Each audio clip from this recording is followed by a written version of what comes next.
Vale, pues ya estamos conectadas y ya creo que se nos debería empezar a oír de un momento a otro. Vale, pues ya estamos conectadas y ya creo que se nos debería empezar a oír. Ah, espera, se va. Vale, pues ya estamos conectadas y ya creo que se nos debería empezar a oír.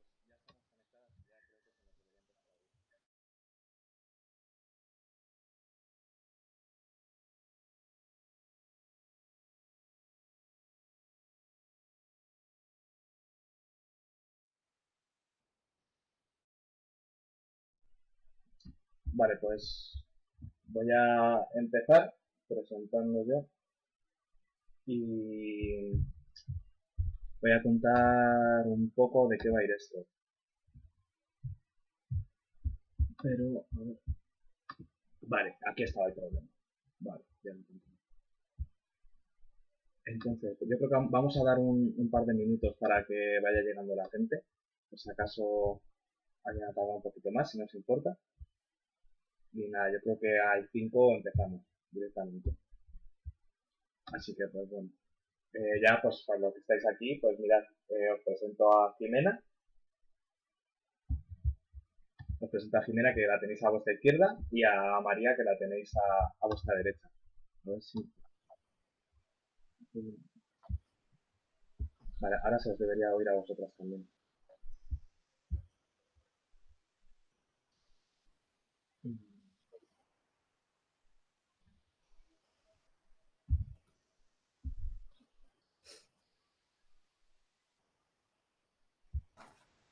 Vale, pues nada, estamos dando unos minutitos para que se vaya conectando la gente. Para todas las que ya estéis aquí, los que vayáis entrando.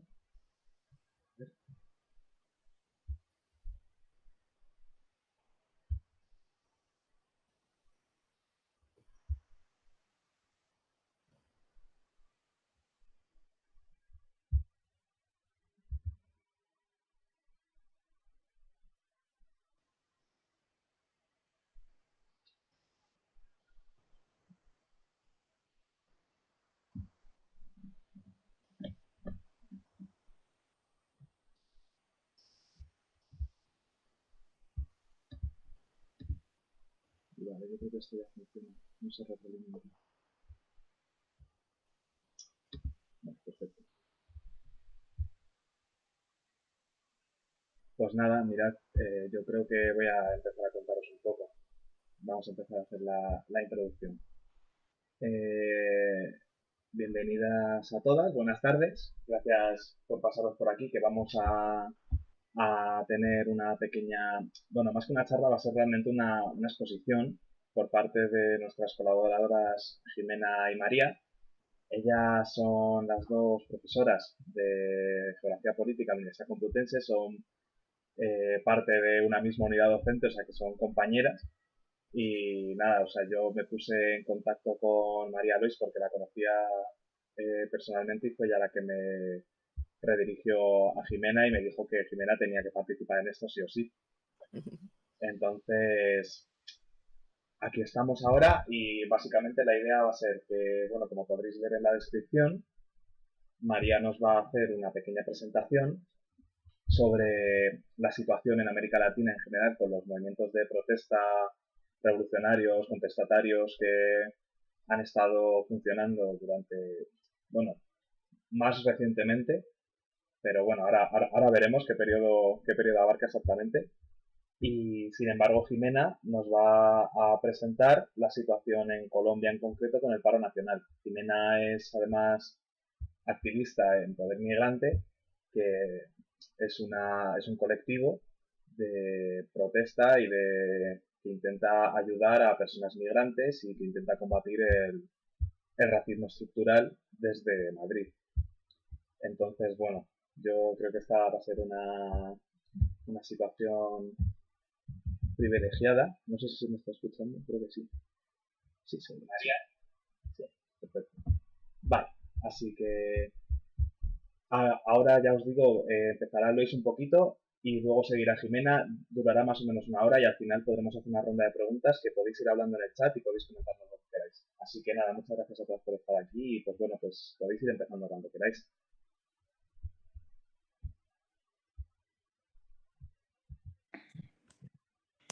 Hola, buenas tardes a todas y a todos. Yo soy María Lois, como decía Pablo, lo conozco, él no lo ha dicho, pero lo voy a decir yo. Pablo fue mi alumno, por eso me conoce, por eso nos conocemos personalmente.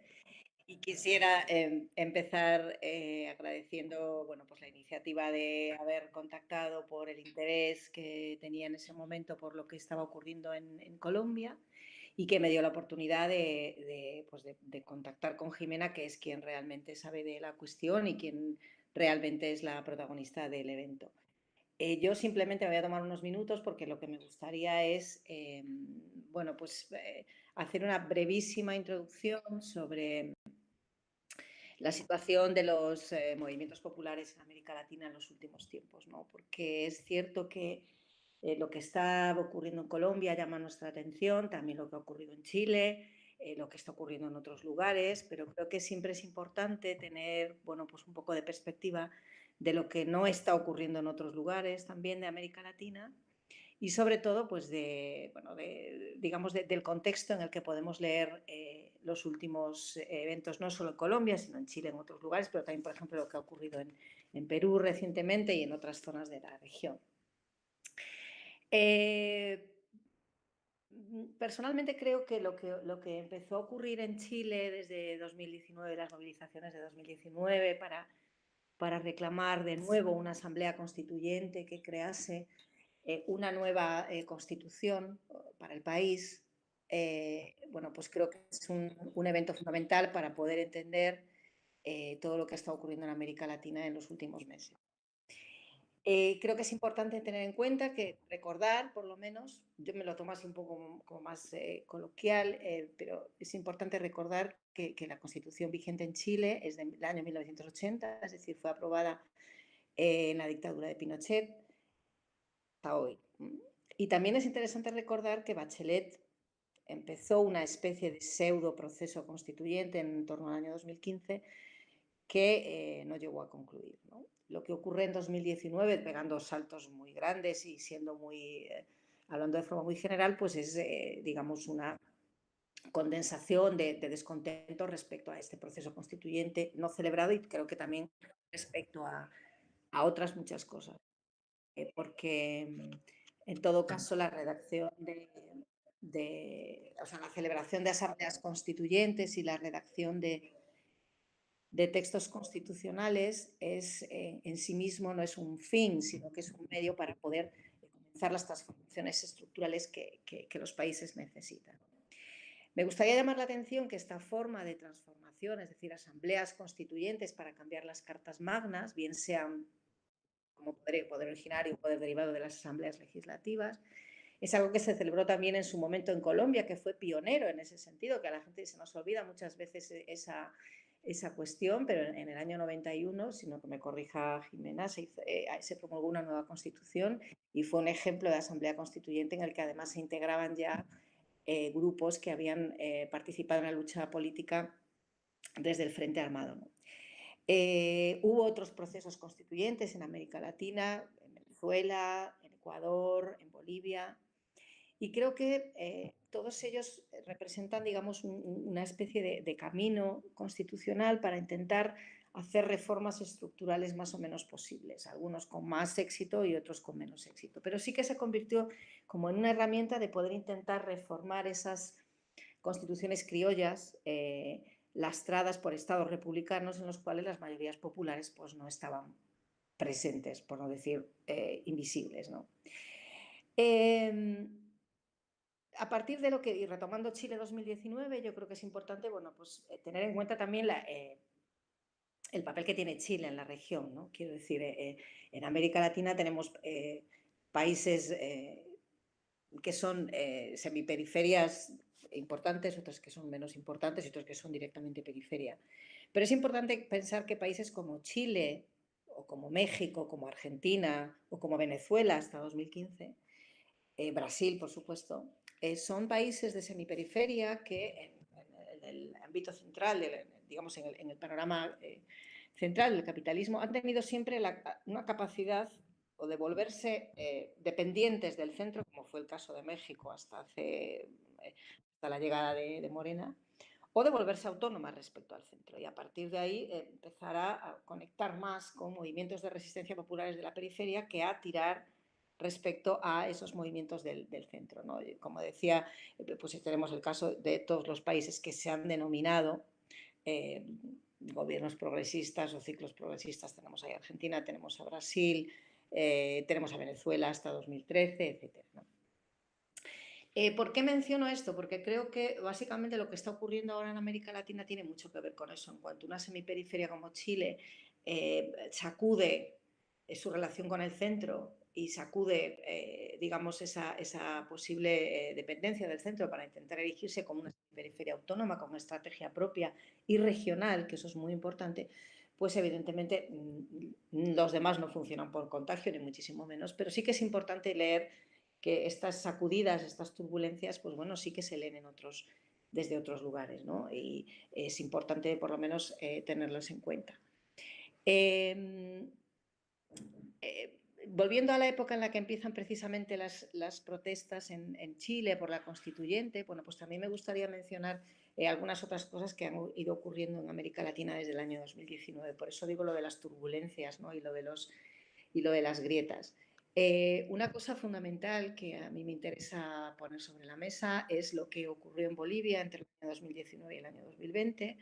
Como saben, como sabéis, hubo unas elecciones en octubre de 2019 en las cuales, en un ambiente de gran polarización, ciertamente, ante una movilización ciudadana que duró 21 días, cuajó una narrativa de fraude que no se ha demostrado nunca que existiese, por supuesto no fue fraude, pero sí lo que determinó fue la existencia de una ruptura del orden constitucional, o sea, lo que se llama un golpe de Estado, que ha durado hasta la siguiente convocatoria de elecciones que se ha celebrado en octubre de 2021. ¿Por qué esto me parece importante? Porque ocurrió en Bolivia, había ocurrido ya en Guatemala y está ocurriendo en Perú. Está comenzando a haber digamos, un recurso continuado a las narrativas de fraude electoral para deslegitimar resultados electorales que no nos gustan, ¿no? Que no, a nosotros nos puede gustar más o menos, pero me refiero básicamente a gobiernos conservadores o gobiernos bueno, que no son de izquierdas, ¿no?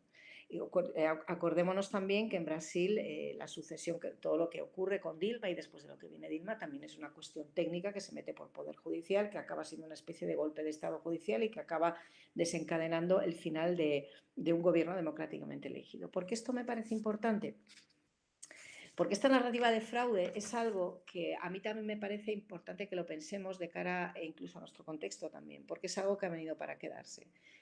Hace ya tiempo que las disputas políticas no se juegan en el campo, por decirlo así, en muchos casos del propio discurso político, ¿no? sino en otros.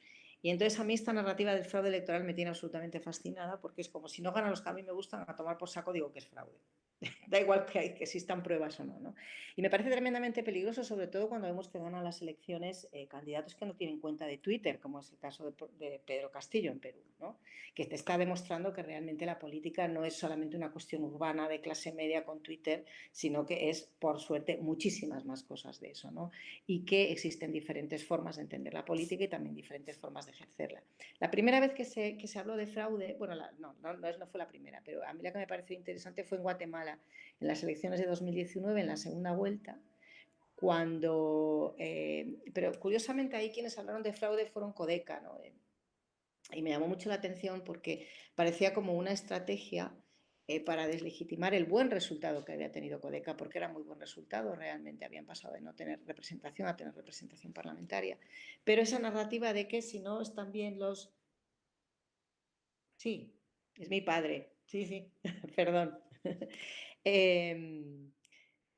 Esa narrativa de que si no nos gustan los resultados, bueno, pues podemos recurrir a esa narrativa de fraude, que es algo que ocurre en Bolivia en 2019, que se ha demostrado de forma evidente con los resultados electorales que no había ningún fraude, sino que había, pues eso, una trama que se había ido cuajando para romper el orden constitucional y democráticamente elegido, y es lo que está ocurriendo en Perú ahora, que lo traigo a colación porque creo que es interesante, porque quizás asistamos a algo que también es muy típico y algo que ha ocurrido en otros países y también en Colombia, pero también en otros lugares, que son las mañas de la democracia pactada, ¿no? Tú ganas las elecciones, pero luego yo voy al Congreso y entonces me saco una votación en la cual los partidos mayoritarios al final pueden acabar eligiendo cuál es el destino del país más allá de las elecciones.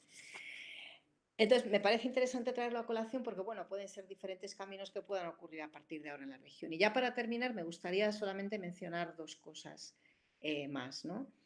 El caso, bueno, Brasil es un caso muy amplio, pero sí me gustaría mencionar que existen, no sé la cobertura informativa que tengamos o de acceso a información en Brasil, pero evidentemente también en el contexto de pandemia existen y se están dando muchas movilizaciones populares en Brasil en el momento. Pensemos que es muy importante y no perdamos nunca de vista que movilizarse en tiempos de pandemia es una cuestión peligrosa. Quiero decir, en Bolivia cuando la gente salía a la calle y se morían o desaparecían 200 o 300, como ocurre en Colombia o como ocurre en otros lugares, es porque a lo mejor ya no hay mucho más que perder o te estás jugando directamente tu salario, tu forma de vida o directamente es que no tienes cabida en ese espacio, ¿no? Y en el caso de Brasil probablemente hayamos accedido más a las movilizaciones casi de tipo Mussolini, con las que nos deleita Bolsonaro, pero también hay otras muchas, ¿no? Y sobre todo hay mucha represión, que creo que es algo que también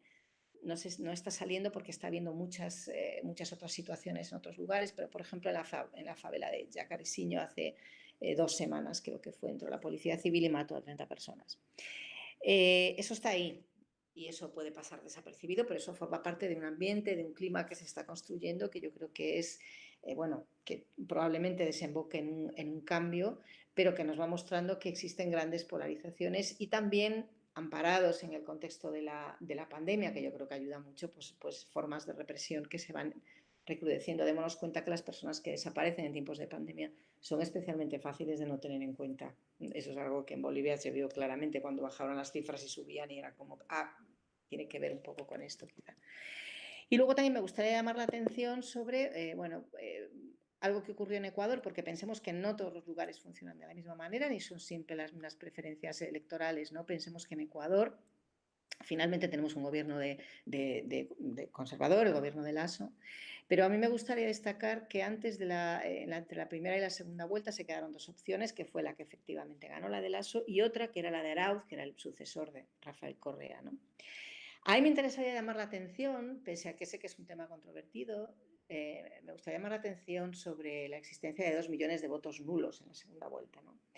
Esos 2 millones de votos nulos fueron a parar o se identificaron con el apoyo a Yacu Pérez. Yacu Pérez era un militante de Pachacutic eh, eh, quechua que ganó en varias provincias de Ecuador y que decidió no apoyar a la izquierda a la izquierda representada por el sucesor de Correa. ¿Por qué me parece esto interesante? Porque Yacu Pérez supone, o deberíamos de pensar que a lo mejor, y yo no estoy demasiado de acuerdo con los planteamientos de Yacu Pérez, pero sí que es interesante pensar cómo también la forma de movilización de Yacu Pérez, que es llamar al voto nulo, y que el voto nulo, 2 millones de votos nulos es mucho voto en Ecuador en relación al número de población, y cómo Yacu Pérez pues, llama la atención sobre otra forma de movilización, que es el voto nulo, y sobre todo otra forma de movilización indígena, porque Yacu Pérez se reivindica, se autodefine y se moviliza como indígena, pero una forma de ser indígena que no necesariamente está de acuerdo con un tipo de izquierda determinada, que es una asociación muy clásica en América.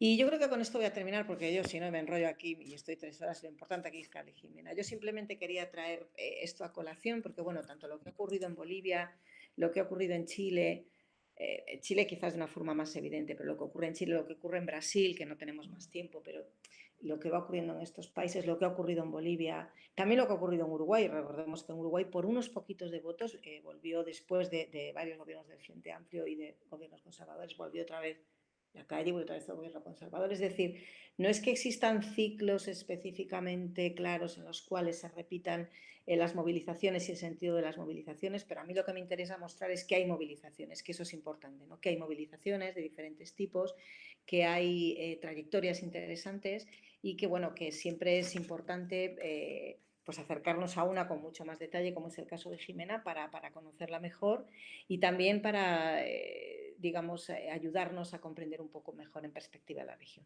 Y eso es todo. Muchas gracias. Muchas gracias a ti, María. Ha estado muy interesante. A ver ahora, pues nada, yo creo que te voy a introducir directamente, Jimena, porque a mí me queda poco que decir. Vale, perfecto.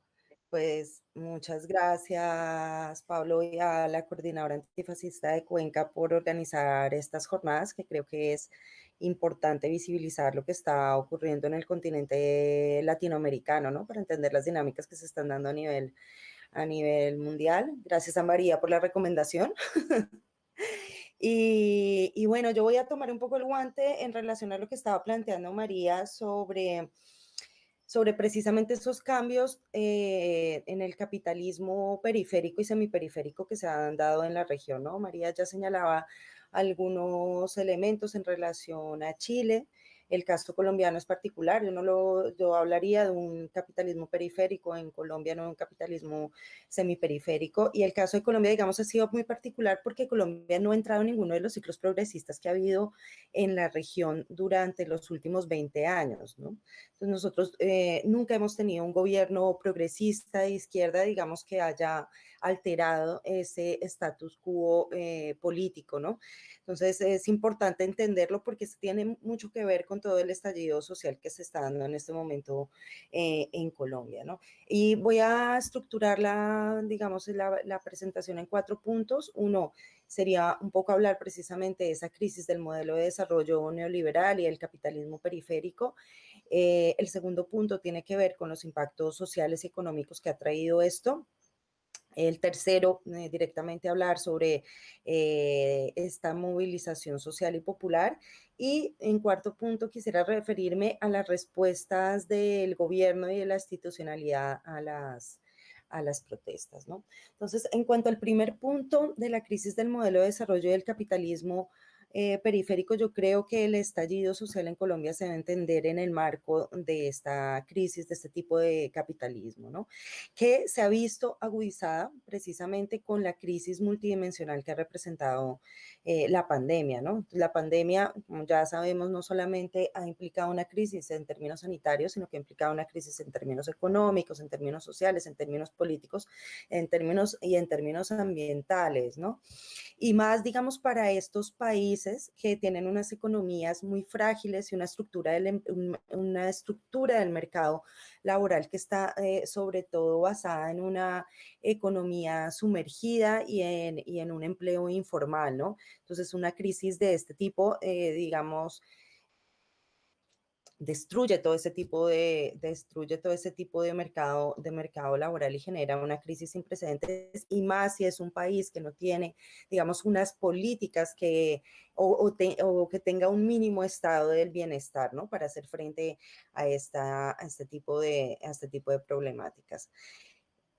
Por otra parte, me gustaría señalar que Colombia ha sido uno de los mejores alumnos o uno de los países que ha seguido a rajatabla los lineamientos en términos de modelo de desarrollo y de progreso impuestos para América Latina, ¿no? Colombia ha sido un aliado incondicional en términos de política internacional para Estados Unidos, ¿no? Tanto sirviendo de parapeto a la expansión de movimientos, de otro tipo de movimientos insurgentes, como en este momento para Venezuela, digamos. Colombia es clave en esa política exterior de Estados Unidos para América Latina, para evitar, digamos, un contagio, lo pongo así entre comillas, de eso que han llamado y que se ha anclado en esa narrativa dominante del castrochavismo, ¿no? Precisamente esa posición política de Colombia a nivel internacional es lo que ha impedido que haya una respuesta contundente de la comunidad internacional. Ese sería uno de los elementos, ¿no? Esas características claves geopolíticas de Colombia. Por otra parte, pues Colombia ha seguido, digamos, con esos lineamientos de Estados Unidos y también los lineamientos en términos de modelo de desarrollo que han sido impuestos en las diferentes etapas que ha tenido el capitalismo por el Banco Monetario Internacional o el FMI y los diferentes organismos multilaterales, ¿no? Tenemos que recordar que desde los años 90, bajo el gobierno del presidente liberal César Gaviria, se implementó de una forma acelerada el modelo neoliberal en Colombia. Y es contradictorio porque precisamente con este gobierno fue que se realizó la constituyente que señalaba María, la constituyente de 1991, que fue una de las constituyentes o una de las constituciones más garantistas en relación con lo que se había presentado en América Latina. Solamente hasta 10 años después se empiezan a dar cambios constitucionales en los otros países de América Latina que muchos toman como referencia lo que ya se había consignado en la Constitución del 91 para Colombia, ¿no? Entonces, en esa se da, por una parte, el reconocimiento, digamos, de derechos, una constitución garantista, pero por el otro lado, vemos la implementación del modelo neoliberal, ¿no? Entonces, todas las privatizaciones, la regularización del mercado laboral, la precarización del mercado laboral, la privatización de los servicios públicos, en el caso de salud, educación, electricidad, etcétera, toda la desregulación del mercado de trabajo y obviamente se abre la puerta a una mayor participación de los actores privados en las funciones públicas del Estado, ¿no? Que ese es como uno de los cambios que se da en el Estado durante la globalización. Y en el año 2000 lo que vemos es que se empieza a consolidar otra etapa de ese capitalismo, que sería la consolidación de todo un modelo extractivista y reprimarización de la economía, como ha sucedido en la mayoría de los países de América Latina, ¿no? En eso Colombia no es una excepción. Entonces es un modelo obviamente basado en la agroindustria, en hidrocarburos, en minería, en hidroeléctricas y donde se dan unas amplias facilidades para la inversión extranjera, ¿no? En relación con otros países que sí, digamos, han puesto un poco más de restricciones para esa inversión internacional. Y aquí se basaba todo el modelo de desarrollo en convertir, digamos, esas ventajas comparativas que tenía el país en términos de las riquezas de la naturaleza en ventajas competitivas a nivel internacional, ¿no? Entonces, ¿qué es lo que ha generado, digamos, este modelo económico? Ha generado un proceso acelerado, por ejemplo, de acaparamiento de tierras y de despojo que ha generado todo un proceso de crisis y de pauperización de los sectores populares, especialmente aquellos que viven en las zonas rurales, como son los indígenas, los campesinos y los afrodescendientes, que son territorios caracterizados por una alta biodiversidad. Sea, digamos, este proceso que ha estado presente en los demás países de América Latina, en Colombia, ha estado acompañado, digamos, de un conflicto social armado y un proceso de paramilitarización de la sociedad. Es decir, el conflicto armado ha sido funcional para la implementación de un modelo de desarrollo. No solamente, digamos, porque este modelo de desarrollo se ha implementado a sangre y fuego, con una contrarreforma agraria armada, sino porque también han logrado desde esas narrativas hegemónicas dominantes deslegitimar cualquier propuesta de desarrollo y de progreso que vaya en contravía, digamos, de lo convenido por las élites económicas y políticas y por los dictámenes de las organizaciones internacionales. Entonces, todo lo que fuera diferente, lo que implicara una alternativa, lo que implicara contrarrestar ese modelo hegemónico en Colombia era acusado de ser, pues, comunista, subversivo, había una criminalización muy fuerte de la protesta social. Entonces, hay una deslegitimación total de cualquier narrativa popular que se opusiera, digamos, a esas narrativas dominantes. ¿Qué ha producido esto? Pues una crisis ecológica y de reproducción de la vida muy fuerte en los territorios, sobre todo en los territorios, digamos, ricos en recursos y que tiene que ver con los territorios que en este momento son más fuertes en el estallido social, los territorios del sur del país, que son pues el departamento del Cauca, el departamento de Valle del Cauca, el departamento de Nariño, que son departamentos que tienen una importante población indígena y afrocolombiana, que son departamentos que son caracterizados por un fuerte racismo estructural y son departamentos en donde este modelo de reprimarización de la economía y de acaparamiento de tierras y de acumulación por desposesión ha sido mucho más fuerte. Ahora, todos estos elementos también, digamos, están articulados con todo el impacto que ha tenido los tratados de libre comercio en Colombia, en las zonas rurales, sobre todo en la agricultura. Y ese es un elemento que debemos tener en cuenta porque hace parte de la crisis de la ruralidad en el país y también de ese proceso de desplazamiento de estas poblaciones hacia las grandes urbes, que son realmente las poblaciones que están en este momento sosteniendo la lucha popular en Colombia. Son los desposeídos, no son ni los nini, como se llaman, y que estudian y trabajan, sino que son los jóvenes sin empleo, sin educación, sin recursos, que buscan ser reconocidos como sujetos políticos, sociales y económicos, y que son producto precisamente de todas estas dinámicas de exclusión del modelo económico de desarrollo. Aquí en este primer punto me gustaría también establecer una relación con lo que es lo que ha pasado en el proceso de paz. Colombia, como ustedes bien saben, el acuerdo de paz se firmó en el año 2016 y ganó por un estrecho margen, se hizo un referendo, digamos, en un referendo que no estaba pactado con el movimiento insurgente, con las FARC, en donde ganó el no por un estrecho margen, ¿no? Pues resulta que este acuerdo de paz, desde mi perspectiva, es un acuerdo de paz que en este momento es fallido. El actual gobierno que lo preside Iván Duque es del Partido del Centro Democrático, donde, digamos, ahí el principal líder es el expresidente Álvaro Uribe Vélez. Sabemos, ellos han estado en contra de ese acuerdo de paz, ¿no? Y muchas veces decían que no lo iban a hacer trizas, pero es que hay muchas maneras de hacer trizas un acuerdo sin decirlo claramente. Entonces, en el acuerdo y tenemos que tener en cuenta, en el acuerdo de paz de Colombia no se plantea una reforma estructural profunda, porque esa fue una línea roja del gobierno, pero sí se planteaba una modernización del país, en particular en el campo colombiano, en dos puntos, en la reforma rural integral y en los cultivos de uso ilícito. Y Santos, el presidente Santos, que pactó ese acuerdo con las FARC, representaba una élite política tradicional en Colombia, de la urbe de Bogotá, que entendía que debían ser reconocidos ciertos derechos de las poblaciones que hasta el momento habían estado marginadas, con el objetivo de pacificar el país y poder consolidar un modelo de desarrollo digamos, en unas condiciones mucho más favorables para el capital financiero, tanto nacional como internacional. Entonces, esa es, digamos, como el espíritu de reconocer esa modernización del país y de poner en el centro a las víctimas. Este gobierno no ha desconocido por completo esos acuerdos. Por la vía de la narrativa, porque en este momento también hay en Colombia una lucha, digamos, por la memoria, que yo creo que eso es importante tenerlo en cuenta, sobre el conflicto armado. Este gobierno ha vuelto otra vez a la narrativa del 2000. No hay conflicto armado. Todas las entidades que están encargadas, digamos, por ejemplo, de esa reconstrucción de memoria, el Centro Nacional de Memoria, ahora está dirigido por una persona que dice que no existió conflicto armado. Y hay una lucha en esa narrativa también histórica. Y yo creo que eso es importante también tenerlo en cuenta para poder analizar las protestas en ese movimiento. Ahora, el cumplimiento del acuerdo ha generado una frustración, digamos, una gran frustración de esas clases populares y ha generado también una nueva ola de violencia en el país, ¿no? Entonces, sale las FARC, esos, digamos, territorios que eran ocupados por las FARC no fueron ocupados por el Estado.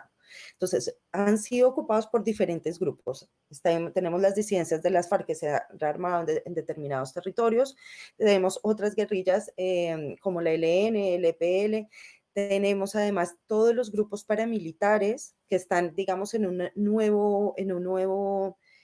nueva etapa, porque el paramilitarismo no se estructuró, digamos, con la Ley de Justicia y Paz durante el gobierno de Álvaro Uribe. Entonces hay unos nuevos grupos paramilitares que ya no tienen un mando unitario como los podía tener las Autodefensas Unidas de Colombia. Y esos, digamos, grupos paramilitares se han aliado también con nuevos actores que han llegado a los territorios, especialmente del sur del país, que son los carteles mexicanos de la droga. Entonces, y han llegado a disputarse, digamos, el control de los territorios. Eso genera una crisis en el campo impresionante y una nueva ola de violencia, ¿no? Desde que se firmó el acuerdo de paz en Colombia han matado 900 líderes y lideresas asesinados y cerca de 280 combatientes reincorporados a la vida civil, que son cifras escandalosas para un proceso de paz, ¿no? Entonces, la firma del acuerdo de paz, lo que yo sí creo que han logrado y que se muestra, digamos, en esta lucha social actual, digamos, es que sí ha logrado incidir en ese cambio en el imaginario de que los problemas estructurales del país se debían única y exclusivamente a la existencia del movimiento insurgente. Ahora la gente ya se da cuenta que no es así, o sea, la pobreza, la desigualdad, la exclusión social, la falta de oportunidades no se deben a la existencia del movimiento insurgente y al conflicto social armado. El conflicto social armado desde mi perspectiva, no es una causa, sino una consecuencia de unas desigualdades históricas en términos sociales, culturales, ambientales, etcétera, ¿no? Y también el otro elemento que yo creo que es importante y es que con la firma del acuerdo, digamos, hay una oportunidad para que ese movimiento social popular que antes, que ha sido tan fuertemente criminalizado durante décadas, pues se quite ese lastre de la criminalización, aunque lo está haciendo el gobierno de Duque, pero la gente ya está empezando a tener otro imaginario. Yo creo que eso se debe también al acuerdo de paz.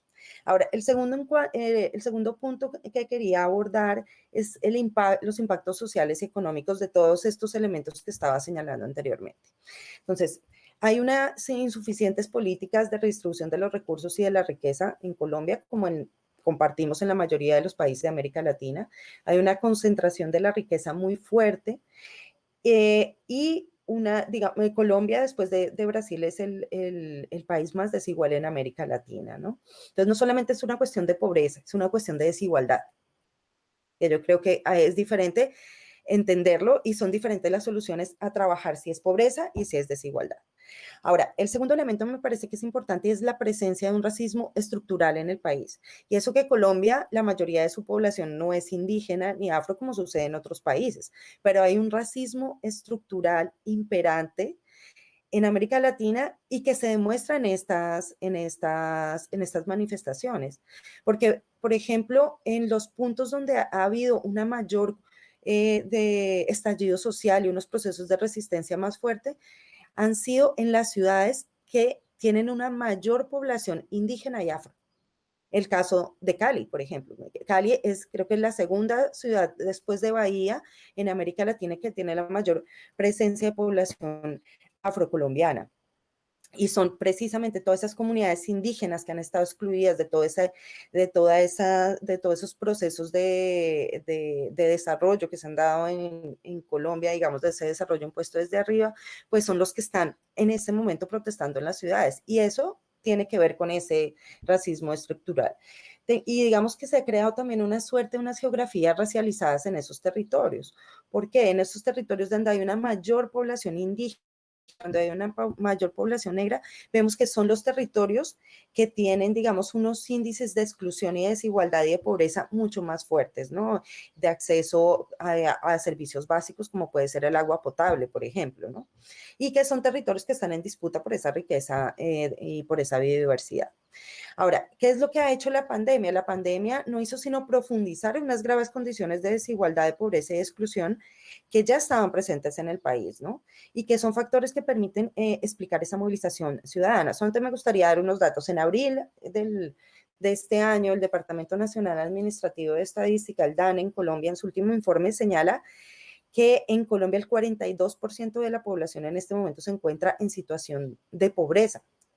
Nos hemos ido para atrás 12 puntos porcentuales en lo que era, digamos, ese avance, digamos, social que se podía, digamos, en algún momento tener, ¿no? 21 millones de personas en Colombia son pobres. Y la pobreza ha aumentado más en las regiones donde en este momento se está produciendo el estallido social. Entonces, en el Cali, que es la capital del departamento del Valle del Cauca, el Valle del Cauca es el tercer departamento en el país donde más ha aumentado la pobreza en este último tiempo, ¿no? Ahora, la pobreza monetaria extrema, por ejemplo, en Colombia se encuentra en el 15.1% a nivel nacional, siendo más grave en las zonas rurales, y el coeficiente de desigualdad de ingresos aumentó del 0,52 al 0,54, siendo más alto en las zonas rurales también, ¿no? Y también Colombia es uno de los países a nivel mundial con la más alta por muertes de COVID. Entonces eso permite explicar, digamos, ese inconformismo social, ¿no? En cuanto a la movilización social y popular, yo creo que esta movilización social y popular no se puede entender sin hablar del acumulado de las luchas populares producidas en Colombia en los últimos 10 años y en relación con esa historicidad del movimiento social popular. Entonces vemos que en los últimos 20 años y en los últimos, de manera más reciente, vemos todo ese proceso de movilización social de las mingas indígenas, los procesos de apoyo, digamos, a las víctimas durante el acuerdo de paz, la negociación, cuando llegaron, por ejemplo, los indígenas y llegaron los afros, llegaron las víctimas de las zonas rurales, los recibieron en Bogotá, ¿no? Una mayor, digamos, conciencia de lo que estaba pasando en el mundo rural, ¿no? Porque en Colombia ha habido como una desconexión entre el mundo rural y el mundo urbano, ¿no? Toda la movilización también del movimiento afrodescendiente, del movimiento negro, y las movilizaciones estudiantiles tanto del año 2018 como del año 2019. Entonces, y yo creo que este es un elemento que tiene un elemento en común, por ejemplo, con las movilizaciones que se han dado en Chile. Ha sido los jóvenes y el movimiento estudiantil. Y digo jóvenes y movimiento estudiantil porque no todos los jóvenes están en el movimiento estudiantil. Eso es importante tenerlo en cuenta. Y el movimiento estudiantil le hizo un pulso muy fuerte al gobierno en los años anteriores. Y en el 2019, digamos, hubo un paro nacional que no se había visto desde la década de los 50 y de la década de los 70. Lo que pasa es que vino la pandemia y fue interrumpido por la pandemia. Pero ya existía ese descontento popular. Y ese descontento popular, pues, aumentó, digamos, por esas condiciones que estábamos hablando durante la crisis sanitaria, ¿no? Hay otro elemento para entender las movilizaciones populares y es que hay un desplazamiento del eje de la confrontación. Antes el eje de la confrontación estaba más en el campo, ahora vemos que es una confrontación más de tipo urbano. Las manifestaciones se están dando en las principales ciudades del país, ¿no? En los centros urbanos más alejados de los poblados donde era más acuciante ese conflicto. Entonces las estamos viendo en todo el sur del país, en Cali, Popayán, Pasto, Bogotá, por ejemplo, Barranquilla también, ¿no? Y hay una gran movilización en las ciudades precisamente en contra de la pobreza, de la exclusión social económica, producto de ese modelo neoliberal que ha condenado a los márgenes de la sociedad a millones de personas. Y aquí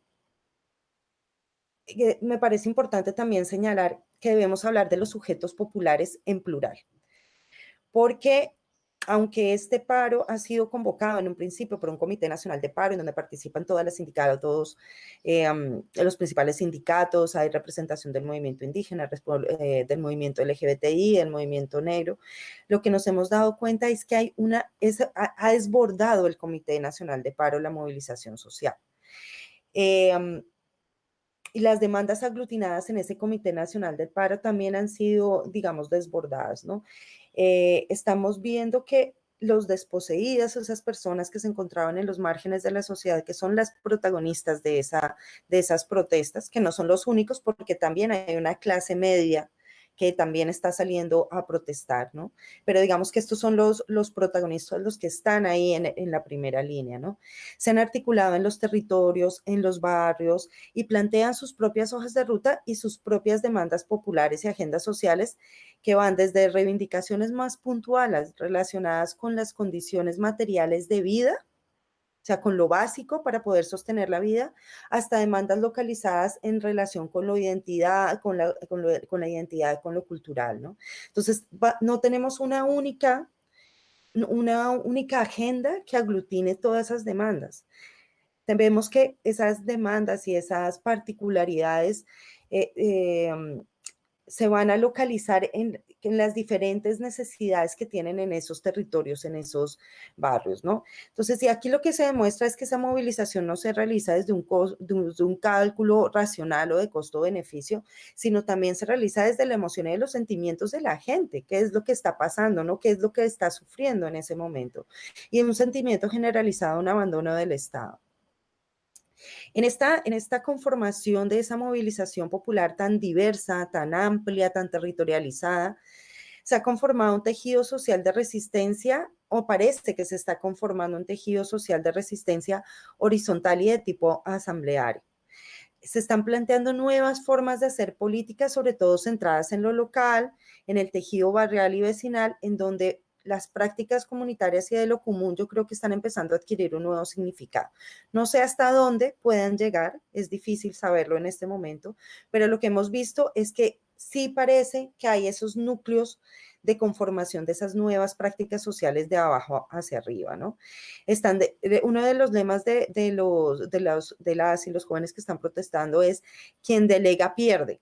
No creen en la representación, que eso lo vimos aquí en el movimiento del 15M también, no nos representan, lo hemos visto en Argentina también, uno de los lemas, no nos representa, pero no nos representa ni la clase política ni las grandes estructuras sindicales del país, porque los sindicatos hay una dificultad para articularse a esas nuevas formas precarias de trabajo y representarlos. Entonces, ahí yo creo que es un elemento también importante de análisis, ¿no?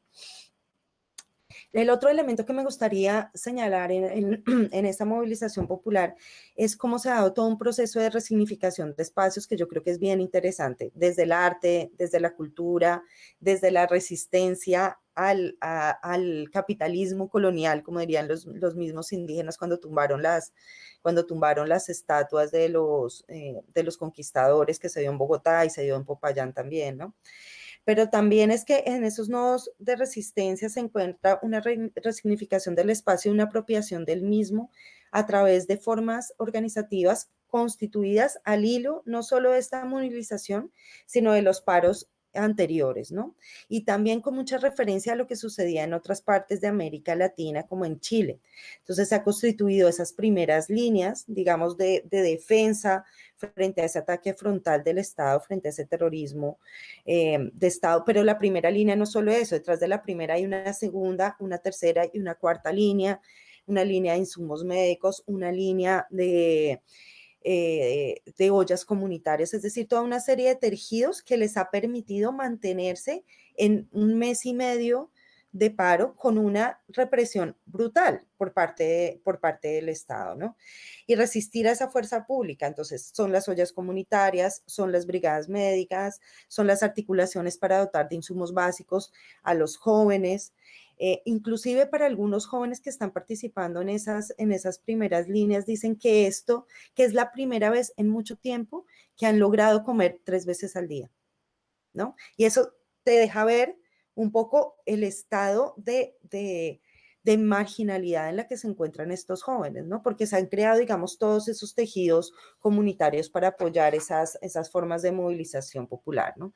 Entonces, por eso yo digo que se están empezando a crear esas nuevas formas de hacer política desde abajo, de manera dialógica, horizontal, con tropiezos, ¿no?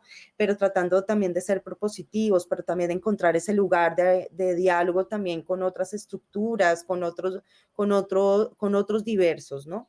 Entonces se están planteando nuevos imaginarios, nuevas narrativas, nuevos repertorios de confrontación y digamos que yo creo que se han creado como unos dispositivos disruptivos en el tiempo, en el espacio y en las representaciones de ese orden capitalista colonial. No sé hasta dónde puede llegar, pero yo creo que es interesante ver todo esto que se está dando en los barrios, en el vecino, en el territorio, no tanto a nivel nacional. Y lo de la resignificación de los espacios, solamente el cambio, por ejemplo, de esos puntos y de esos nodos de resistencia, ¿no? Entonces, lo que antes era, por ejemplo, llamado el Puente de los 1000 días en Cali, ahora es el Puente de las 1000 duchas. Lo que era el Portal de las Américas en Bogotá ya no es el Portal de las Américas, es el Portal de la Resistencia. Lo que era el Paso del Comercio ahora es Paso del Aguante, ¿no? Y también yo creo que hay una fuerza muy importante de cómo a través de la cultura y el arte urbano se está haciendo, digamos, una resignificación de esos espacios y poniendo, digamos, visibilizando esas demandas que han sido invisibilizadas a través de la violencia y la coacción durante tanto tiempo en Colombia, ¿no? Digamos, esas pintadas en Bogotá, ¿dónde están los desaparecidos, por ejemplo, ¿no? Preguntándose y que son visibles para la gente y que te permiten reflexionar cuando antes eso no pasaba del campo. O sea, eso que está pasando hoy en Colombia, en las ciudades, ha pasado durante décadas en el campo colombiano, pero no era visible por muchas circunstancias, porque se creó una hegemonía, una narrativa y una hegemonía conservadora de la forma de mirar el conflicto, de la forma de mirar a los sujetos populares, una articulación, digamos, del poder mediático con el poder político que impedía, digamos, hacer visibles, digamos, este tipo de cuestiones. El cuarto elemento es la respuesta del gobierno a las protestas, ¿no? Entonces, ¿qué es lo que ha hecho el gobierno? El gobierno desconoce por completo este conflicto social y lo reduce a una cuestión de orden público, en donde la única respuesta ha sido el uso de la fuerza, implementando acciones que van en contra del derecho legítimo a la protesta, ¿no? Y esto ya lo hemos vivido antes en Colombia, ¿no? Yo creo que muchos elementos de la forma de tratar a la movilización social hoy en día, en el 2021, son una continuidad de la estrategia de la política de seguridad democrática de Uribe en los años 2000. Se construye un enemigo interno, pero lo que pasa es que el enemigo interno antes era la guerrilla. Hoy el enemigo interno es el pueblo. Y entonces, ¿cuál es la retórica para, digamos, criminalizar esa protesta social, ¿no? Entonces, se les ocurrió cualquier tipo de cosas variopintas, ¿no? Tenemos el comodín del castrochavismo, que eso sirve aquí en España y en Sebastopol, ¿no? Eso funciona para todo. Entonces, que era el castrochavismo y que era Venezuela la que estaba detrás de las movilizaciones y del estallido social. Eso no se lo cree nadie en la situación que está en Venezuela, porque no lo hicieron antes. O sea, si tiene la capacidad de movilizar a todo un país con un estallido social, ¿por qué no lo hicieron antes? Me pregunto yo. Luego, entonces, que si no es el castrochavismo, tenemos que son la guerrilla de las FARC. O sea, si la guerrilla de las FARC tiene la capacidad de generar ese estallido social, se hubiera tomado el poder hace mucho tiempo. Y eso es así de claro, ¿no? Entonces ya es un enemigo y el enemigo interno se han vuelto los vándalos, que antes eran los terroristas, ¿no? Pero ahora son los vándalos, ¿no? Esos grupos criminales, esos jóvenes que atacan ese crimen organizado, ¿no? ¿Qué es lo que estamos viendo? Es una paramilitarización de la sociedad, que este fenómeno ya existía, ¿no? Entonces, a través de esa paramilitarización de la sociedad se justifican las acciones de violación de derechos humanos y se envía un mensaje equivocado a la sociedad civil y a los militares. Es decir, no es necesario una fuerza pública que cumpla los derechos humanos. Tenemos un brazo armado paramilitar que puede hacer el trabajo sucio de la policía, y la policía hace caso omiso a esas acciones, ¿no? Entonces, tenemos muchas imágenes durante el paro nacional que vemos gente de civil disparando contra los manifestantes y al lado están los policías y no pasa absolutamente nada. No hay una alocución presidencial que condene este tipo de hechos hasta este momento, ¿no? Hay unas declaraciones tímidas, pero al hilo, digamos, de la visita de la Comisión Interamericana de Derechos Humanos, pero no hay una condena sobre estos hechos, sobre estos grupos paramilitares que están actuando. Es claro con la venia del Estado y de la fuerza pública. Por eso es que yo creo que es importante hablar de un terrorismo de Estado, en este caso en Colombia, ¿no? Cómo se está dando el conflicto. Entonces, los paramilitares han pasado a ser un instrumento de justicia extrajudicial que utilizan las élites para controlar por la vía de la violencia a los sujetos populares y mantener el statu quo. El gobierno no está dispuesto a negociar, ¿no? Ha utilizado diferentes estrategias para dilatar las conversaciones, ¿no? Ha desautorizado a los líderes políticos locales que han intentado establecer diálogos regionales y diálogos territoriales. Es el caso de Buenaventura, es el caso más reciente, el caso de Cali, que reconoce, digamos, el alcalde reconoce a la primera línea, digamos, como un sujeto político con el cual dialogar, pues ha sido desautorizado por parte del gobierno. ¿Qué ha hecho el gobierno? El gobierno está utilizando una estrategia de dilatación y de desgaste, todo lo posible, ¿no? Entonces, negocio, pero no negocio. Entonces, una de las primeras, estuvieron 20 días reunidos el Comité Nacional de Paro y el gobierno acordando unas condiciones para poder sentarse a negociar. ¿Y cuáles eran esas condiciones? Pues desparamilitarizar la lucha, digamos, del Estado, ese terrorismo de Estado, condenar las acciones de violencia policial, desmantelar el Escuadrón Móvil Antidisturbios, el ESMAD en Colombia, y el gobierno estuvo 20 días con el Comité Nacional del Paro, y el último día que iban a llegar a firmar ese preacuerdo, no se presentó el gobierno. El siguiente día se presenta el gobierno, pero empieza a negociar punto, coma por coma. Es una estrategia de desgaste del gobierno.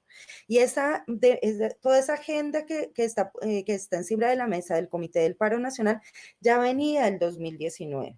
Y la cuestión es que, y la agenda del 2019 venía de otras agendas anteriores. ¿Cuál es el problema? Que en Colombia se hace una movilización, acuerdos con el gobierno, pero los gobiernos no han cumplido. Entonces, todo esto es el acumulado de esas promesas incumplidas, ¿no?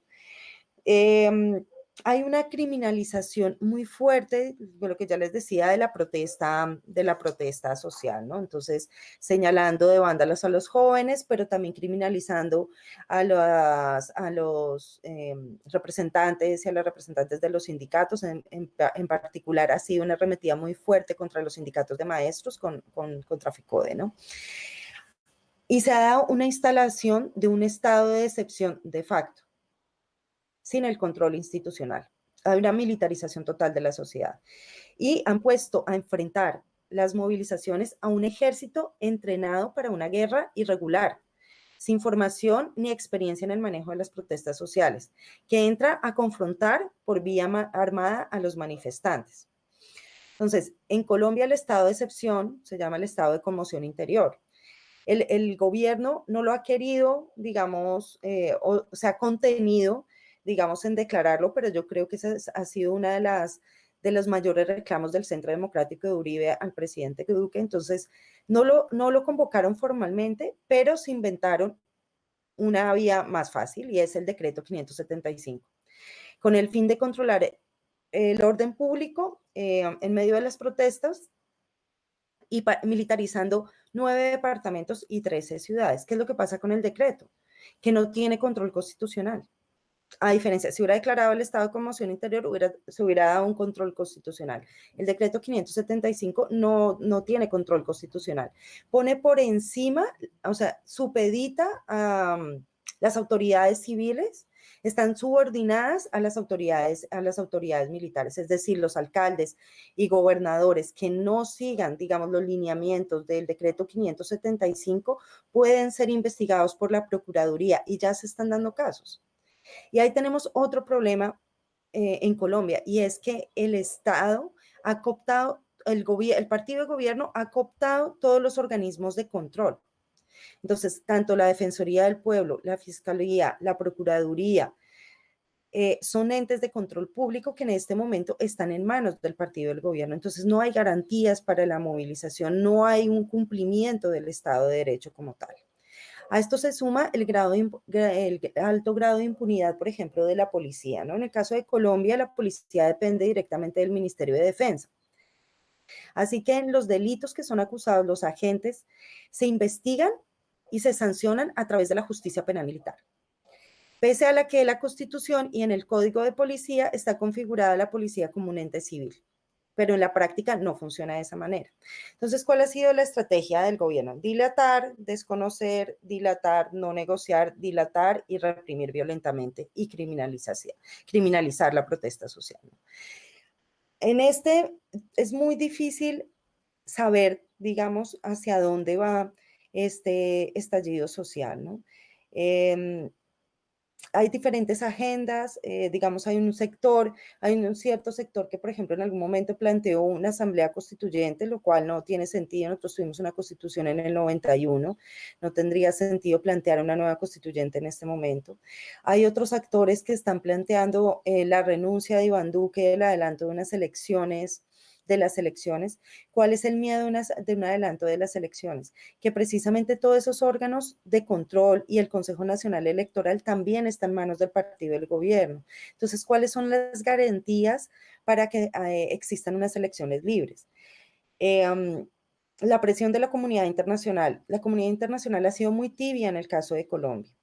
Si vemos, lo comparamos con el caso venezolano, vemos como en Venezuela, a los 3 días, digamos, ya se habían tomado una serie de medidas por parte de la comunidad internacional. En el caso de Colombia, no se ha dado. Vemos en el caso de Biden, ha salido el secretario de defensa a decir que sí, que es necesario que el Estado respete, digamos, derecho legítimo a la protesta. 55 senadores demócratas enviaron una carta, pero no son la mayoría, tienen el veto de los republicanos. En el caso de la Unión Europea, las declaraciones de Borrell, digamos que también han sido bastante tibias en este aspecto. No, desde Poder Migrante, que es la plataforma que en la que yo estoy participando, desde los colectivos de colombianos en España, hemos venido impulsando una campaña que se llama SOS Pedro Sánchez, en la que le pedimos al gobierno que presione para activar la cláusula de derechos humanos del Tratado de Libre Comercio entre la Unión Europea y Colombia. Sabemos que eso es muy difícil, pero sí necesitamos una presión de la comunidad, una mayor contundencia de la comunidad internacional para que no siga muriendo la gente, porque está masacrando al pueblo colombiano. Y esto viene de décadas atrás, este conflicto, ¿no? Entonces, yo creo que hay muchos elementos, hay muchos elementos de esperanza también por cómo se está reconfigurando esa resistencia y porque ya no está mediada por la existencia, digamos, de esa guerrilla de las FARC. Existe guerrilla, hay múltiples actores, pero la protesta social ya no está mediada por eso y la gente se está dando cuenta. Entonces se está dando cuenta que es imposible que las FARC o el ELN o el EPL esté detrás de esta movilización social. Entonces, hay un elemento ahí importante de esperanza en términos de la resistencia, en términos de nuevas narrativas, en términos de los tejidos sociales y barriales que se están reconstruyendo, pero también es un estado de incertidumbre muy alto porque sabemos el grado de poder y de influencia que tiene la élite colombiana, que ha gobernado durante el país durante toda su historia democrática. No ha habido nunca una ruptura fuerte del statu quo en Colombia, como en otros países, como hemos visto, hemos podido ver en Bolivia, como hemos podido ver en Ecuador, como hemos podido ver en Brasil, en Venezuela, ¿no? En Argentina, en Uruguay. En Colombia nunca hemos tenido ese cambio. Entonces, y tenemos una historia de violencia política también muy fuerte y es el temor que hay ahora, que va a pasar para las próximas elecciones presidenciales. Hemos tenido en Colombia 7 asesinatos de candidatos a la presidencia de la República. Y Petro, que es el candidato de la izquierda que se perfila que puede ganar las próximas elecciones, queda la duda ahí de qué va a pasar. Y si dejan que se posesione como presidente, pueden utilizar las mismas estrategias que están utilizando, que las nombraba María en la exposición. Es decir, el fraude, la mentira, el fraude electoral, el discurso de no es un gobierno legítimo, a pesar de que ha sido elegido por las urnas, como fue el caso de lo que le pasó a Evo, o judicializar la política, como ha pasado en Brasil, ¿no? Que yo creo que esos van a ser como unos elementos importantes a tener en cuenta y que ya las elecciones presidenciales las tenemos el próximo año, dentro de unos pocos meses, ¿no? Y bueno, creo que ya me extendí demasiado, pero bueno, muchas gracias a todos y todas por escuchar esto y que a ver si podemos seguir conversando. No, no te preocupes, yo creo que ha estado en tiempo perfecto. Hemos empezado a las 6:03 y son las 7:03, o sea que yo creo que lo habéis clavado. Ahora, pues lo que íbamos a hacer de la ronda de preguntillas, a ver si la gente quiere preguntar, deberéis poder hacerlo a través del chat, que para los que no estéis familiarizados con chat en los directos de YouTube, simplemente tendréis que darle en los simbolitos, el que está a la derecha de la mano abajo, no le deis a la mano abajo, darle a chat en directo. Y ahí tendréis para poder hacernos algunas preguntas. A mí ya me han transmitido una pregunta por WhatsApp, que es una pregunta que va dirigida a Jimena. Y la movida es que Vale, perdón, la voy a leer. Perdón por el lenguaje. Vale, la cosa. Buenas tardes y muchas gracias por compartir vuestra experiencia y conocimiento sobre la situación en América Latina. Aparte de redes de solidaridad que se han ido construyendo en el Estado español, ¿qué otras acciones se pueden realizar desde aquí para apoyar la lucha en América Latina? Pues mira, un poco lo que estábamos ahora justo en Uy, este momento, estamos tratando de hacer una coordinación. espera un segundo, Ah, Jimena. Un segundo, que no sé qué ha pasado, que creo que se ha quedado congelada la imagen mientras está toqueteando. A ver. Vale, ya ha vuelto. Nada, ha sido una cosa tonta. Vale, pues ya estaría. pues mira, te comento que, que también a nosotros los colombianos y las colombianas que estamos en el exterior nos ha sorprendido la movilización, las movilizaciones que hemos visto en diferentes puntos del globo, ¿no? En el caso de Madrid, que es el que me toca más cercano, yo nunca había visto unas movilizaciones tan grandes sobre Colombia como las que se han dado en este último tiempo, ¿no? Generalmente éramos siempre los 5 o 6 que no siempre nos encontrábamos. Y, pero ahora vemos que hay un movimiento bastante fuerte y sobre todo de gente joven, ¿no? De gente joven que ha llegado aquí, migración económica, sobre todo, que se está empezando a movilizar. ¿Y cuáles son las acciones que estamos llevando a cabo? Una es la campaña de SOS Pedro Sánchez, que sobre todo está dirigida a organizaciones españolas, porque nos interesa es que esas organizaciones españolas, digamos, ejerzan algún tipo de presión, puedan ejercer algún tipo de presión al gobierno. La idea es lanzar la carta próximamente, pedir una cita con la ministra de Relaciones Exteriores para poderle entregar la carta y hacer una rueda de prensa. Luego, otras acciones que estamos teniendo es la articulación de los diferentes colombianos o los diferentes grupos de colombianidad a nivel estatal para poder coordinar acciones. Y estamos tratando de que a partir, digamos, de esa coordinación estatal podamos hacer una coordinación Europa para desde diferentes puntos, desde diferentes países europeos, digamos, hacer acciones coordinadas que nos permitan tener una mayor incidencia política, ¿no? Una voz más fuerte. Estamos tratando también, uno de los elementos que nos parece importante romper el cerco mediático que ha tenido, ¿no?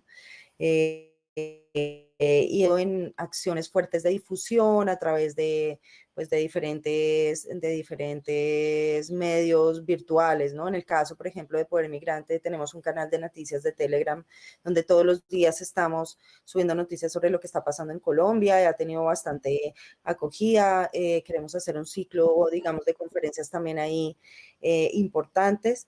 Y bueno, yo creo que esos son como los elementos de incidencia política. Yo creo que aquí la comunidad internacional, como lo decía antes, juega un papel fundamental, ¿no? Estamos detrás también de centros educativos, de las universidades, para que también se posicionen.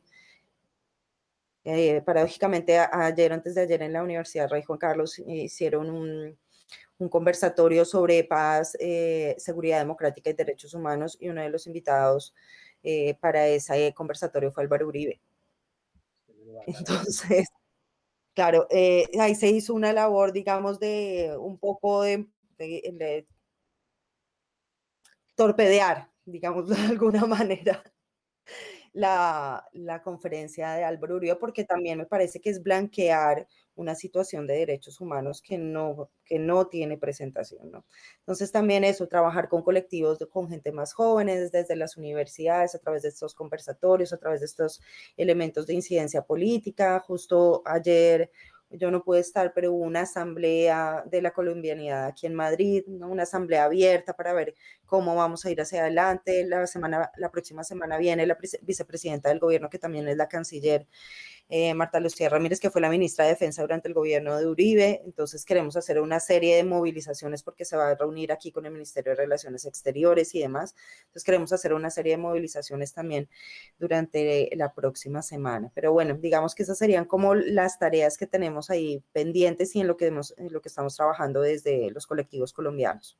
Yo creo que, o sea, muy interesante porque así sabemos más cuál es vuestra actividad ahora mismo, pero yo creo que a lo que se refería el compañero era más a qué podemos hacer, pues gente como la coordinadora antifascista de Cuenca, para poder ayudaros, aparte de organizar este tipo de charla, pues cómo daros apoyos, pues a lo mejor, yo que sé, por ejemplo, ahora mismo en la ciudad de Cuenca no conocemos realmente ninguna organización que esté llevando a cabo actividades políticas, ¿sabes? Pero cómo podemos, pues, echaros un cable, básicamente, que era un poco la idea.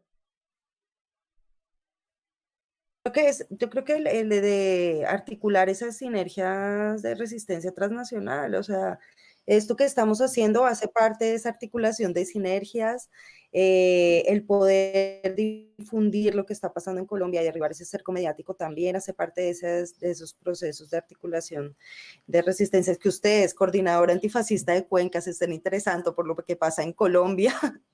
Es un elemento importante e interesante porque están más allá de lo que pasa en el territorio de la soberanía española, ¿no? Tener la capacidad de ver qué es lo que pasa ahí, porque eso que está pasando en América Latina tiene que ver con estas dinámicas también del capitalismo aquí.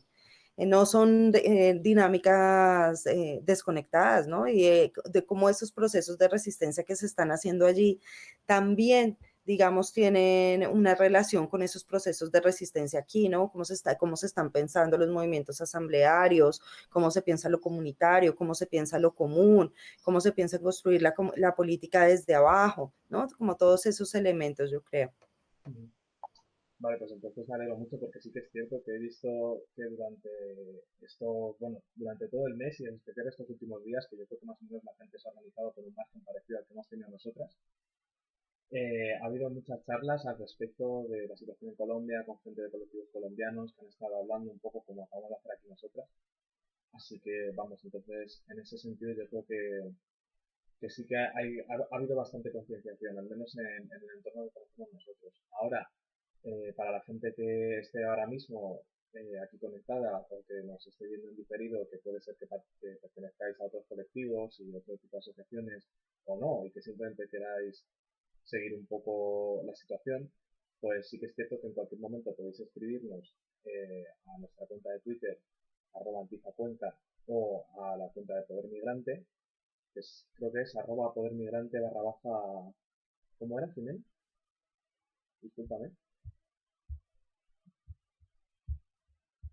Espera, lo estoy buscando, no te preocupes, que no sé qué está Ya, pasando. Ahí tenía está. el micrófono. Sí, Estaba buscándolo ahora, el canal bueno, sobre todo es el canal de Telegram de Poder Migrante. efectivamente. Que es ese que cualquiera que quiera tener acceso, que nos lo podéis pedir. O sea, porque imagino que es un enlace, ¿no? Entonces, deletrearlo es un poco Ujú. claro. Bueno, de todas formas lo dejaremos en la descripción para que cualquiera que vea el vídeo en cualquier momento se pueda conectar directamente. Vale. Ahora, pues no sé si quedará por ahí alguien que tenga alguna pregunta. El chat ha estado bastante paradillo y esta va a ser vuestra última oportunidad porque si no voy a empezar a hacer yo preguntas y me las voy a quedar yo. Eh, vale, pues nada, yo sí que te quería preguntar por, por todo, o sea, como que al final, bueno, y esto es una pregunta que puede ser para las dos realmente, o sea, que si queréis tomaros lo menos como, vaya, se me está congelar, nuevamente volver a la misma. Si queréis tomaros lo menos como una pregunta de yo os hago y vosotras respondéis, sino más como podemos hablar un poco bueno, entre vosotras. Eh, sí que es cierto que toda esta represión por parte del gobierno, todas estas estrategias de desprestigio, de movimientos de protesta y, bueno, en general de disolución de la sociedad en su manifestación política, ¿no? Por así decirlo, como que parece que es bastante tendencia y es algo que incluso podemos ver, obviamente, de una forma muy diferente aquí en España, pero como que parece que es este recetario, ¿no? De este recetario básicamente contra la organización, contra cualquier tipo. Al final en Colombia sin duda la situación es mucho más grave. O sea, es mucho más, hay un abandono mucho más grande de determinados sectores de la sociedad y sin duda la represión está siendo brutal. Hemos tenido de cabecera para el vídeo las cifras de Poder Migrante y la verdad es que son terribles. Y vamos, en internet ahora mismo en Twitter se van pasando todos los vídeos de gente que desaparece y vamos, da muchísimo miedo. Pero, no sé, la idea es un poco qué podemos aprender nosotras también del caso colombiano. ¿Qué, qué cosas creéis vosotras dos que deberíamos, deberíamos prepararnos o deberíamos empezar a pensar cómo, no sé, cómo movilizarnos mejor? Vaya, dentro de lo que es nuestro entorno. O sea, A ver, Tu primera. yo creo que el tema, yo creo que ahora después de la pandemia, digamos, que como lo decía al inicio de mi intervención, la pandemia no simplemente ha representado una crisis sanitaria, ¿no? Sino una crisis multidimensional, que ha sido más acuciante, obviamente, en los países de la periferia, de la semiperiferia, que suelen tener eh, políticas mucho más represivas, ¿no? Para enfrentarse al descontento popular. Y yo creo que lo que está pasando en Colombia o las movilizaciones a las que hacía alusión María en Brasil, y la forma de enfrentarse a esas movilizaciones va a estar mucho más presente que en el próximo tiempo, en que lo que nos gustaría que fuera así, obviamente, ¿no? Yo creo que la represión va a ser un elemento a tener en cuenta en este nuevo ciclo que empezamos ahora, digamos, pospandémico, por decirlo de alguna manera, porque precisamente todas esas contradicciones del sistema capitalista se han visto agudizadas con la pandemia y ha desnudado todas las falencias de ese sistema capitalista que son mucho más profundas en estos países periféricos y de la semiperiferia. Entonces, eso es un elemento que yo creo que es importante que lo tengamos en cuenta. Ahora, en cuanto a cómo enfrentar, digamos, esas políticas de represión y de criminalización de la protesta social, yo creo que la clave es lo comunitario y lo territorial y lo vecinal y lo barrial.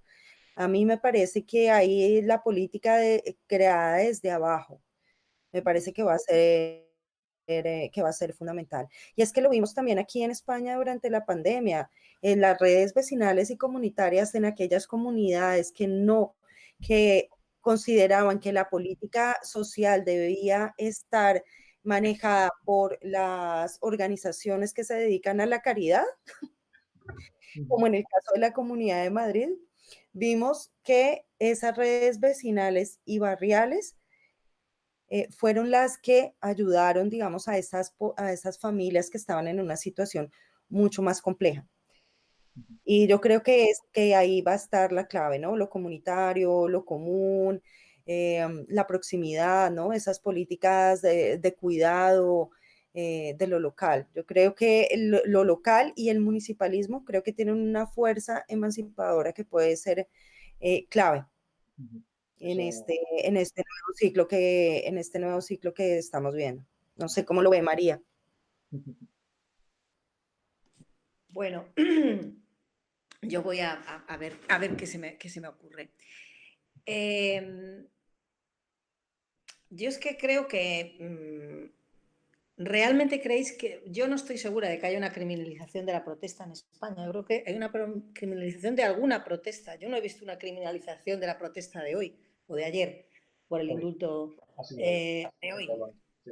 Yo no veo ninguna criminalización. O sea, creo que hay criminalización de una movilización que viene de un lado. Creo que también hemos sido muy inocentes todos y todas pensando que evidentemente movilización social era la que nosotros hacíamos y que no se hacía socialización política en los lugares fuera de la izquierda.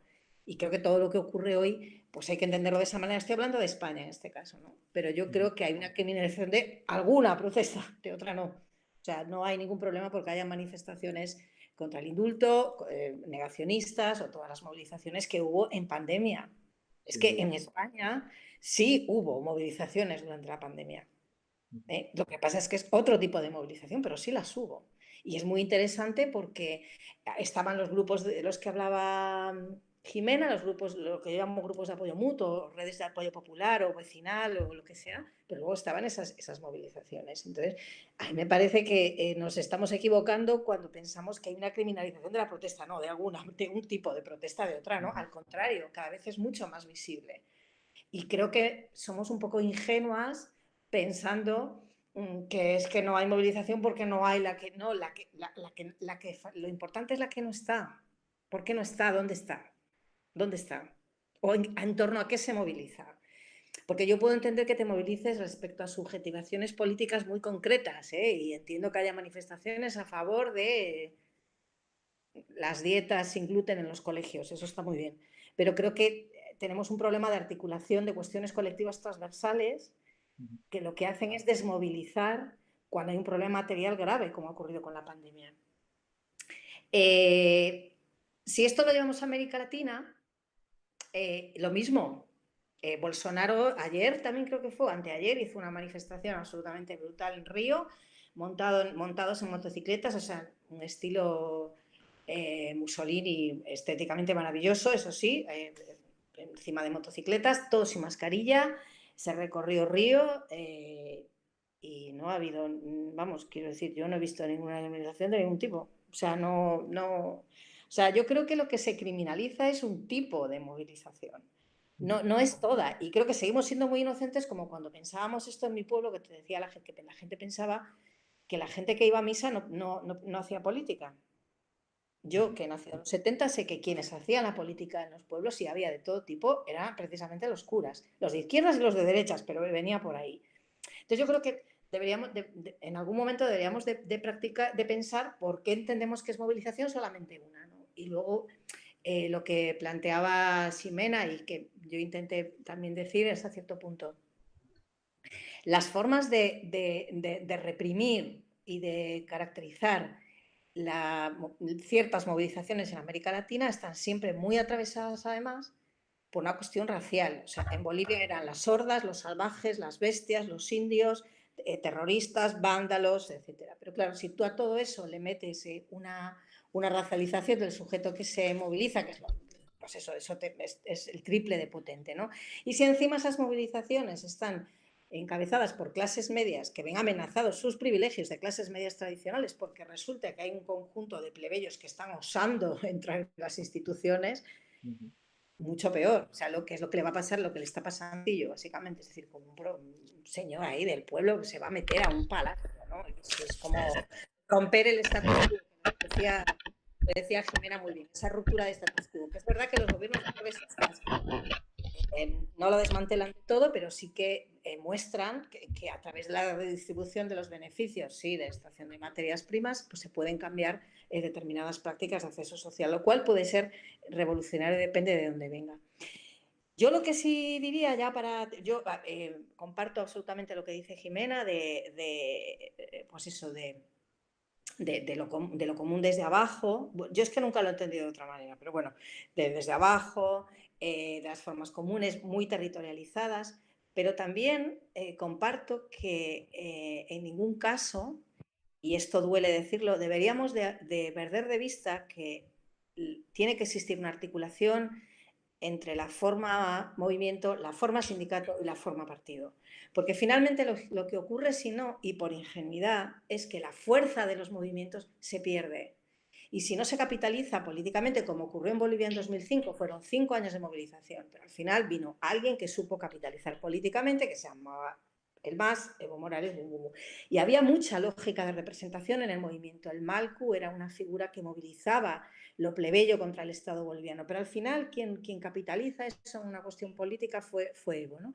Entonces, yo creo que me parece súper importante lo de desde abajo, pero me parece también que tiene que haber una articulación política de todo eso, porque si no, cuando volvemos a nuestros quehaceres cotidianos o al no quehacer cotidiano, al final, pues eso se convierte como una experiencia que hemos pasado, o que han pasado los compañeros y compañeras que han estado ahí, pero que luego no tiene una continuación en intentar, por lo menos hasta donde se pueda, pues un cambio en la medida de lo posible, porque además los cambios en América Latina tienen unas condiciones que no son las mismas que tenemos aquí, ni muchísimo menos, ¿no?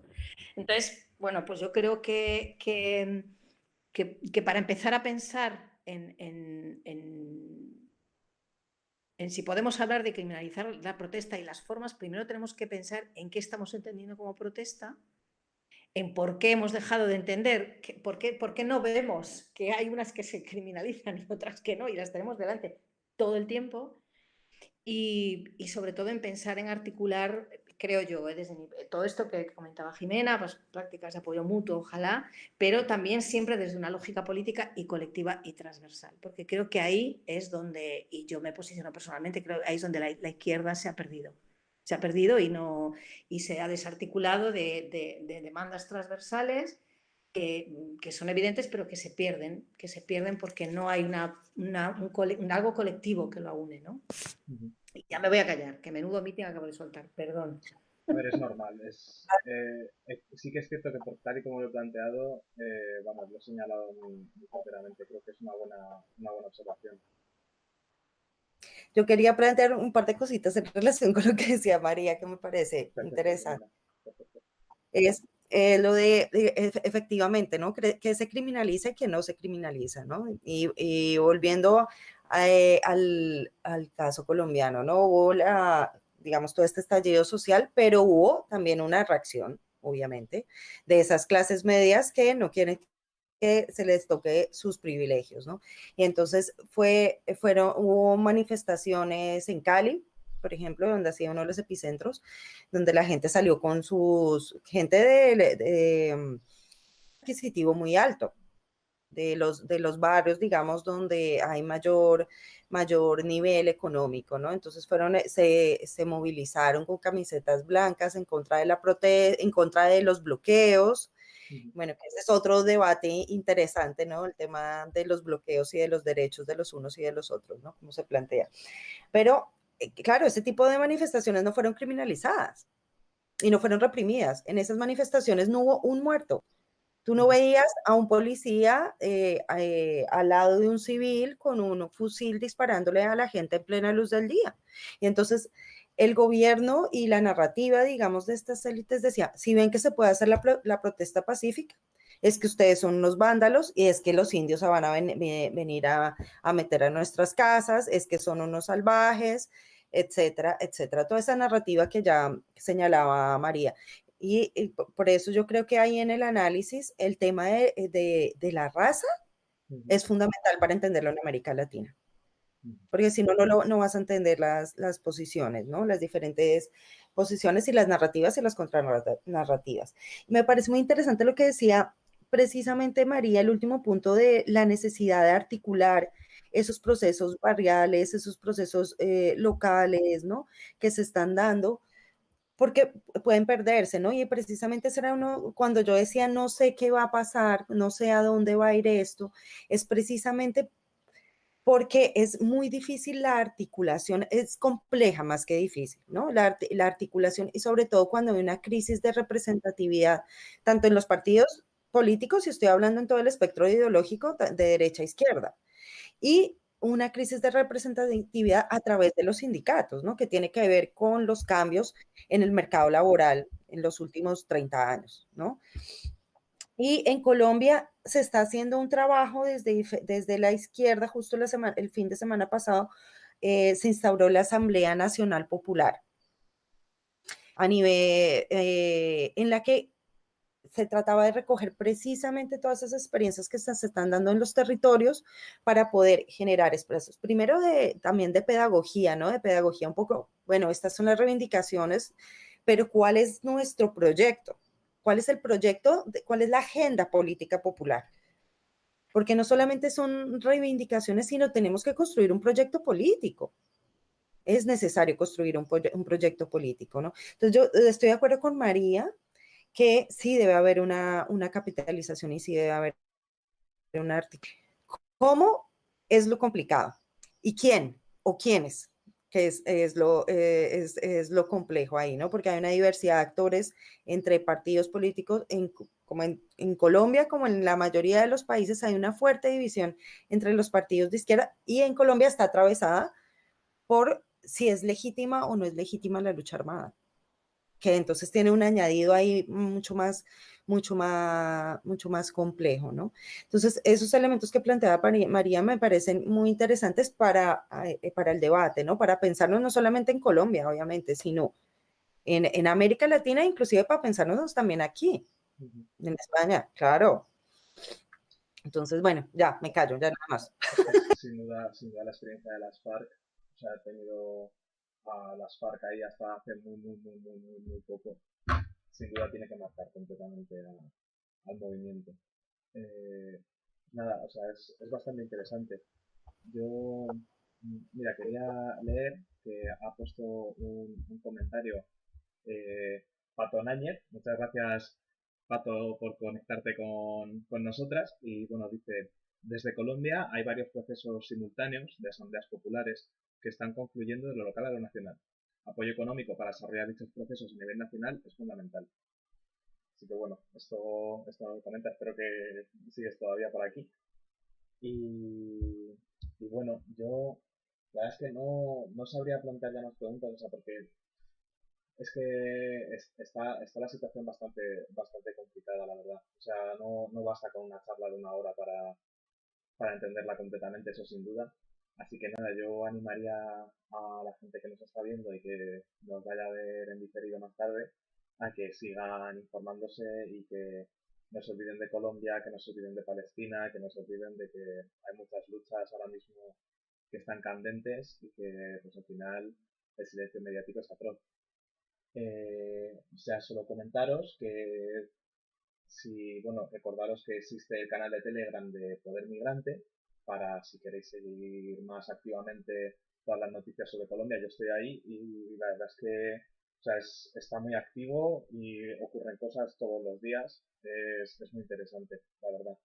Y luego, por otro lado, también recordad que la plataforma Poder Migrante tiene montado la campaña política SOS Pedro Sánchez, y que consiste, o sea, se están recogiendo firmas de colectivos que creo que, o sea, corrígeme si me equivoco, Jimena, pero me parece que, vamos, podéis participar si conocéis a cualquier otro colectivo, si participáis en alguno, y bueno, podéis moverlo para hacer lo que ha dicho Jimena de hacer las presiones, bueno, exigir presiones internacionales al gobierno eh, para que Colombia frene con su represión, que está ahora mismo en auge.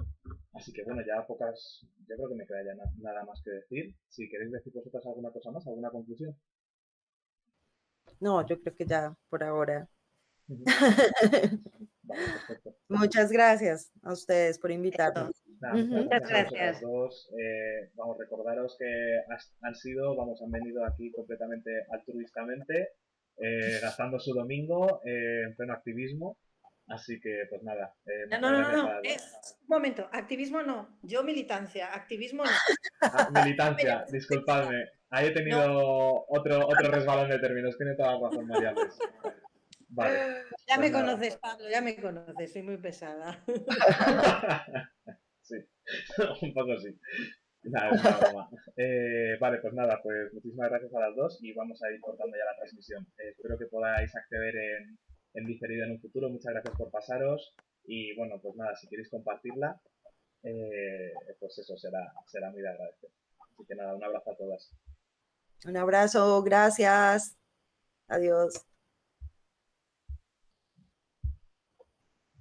Y yo creo que con esto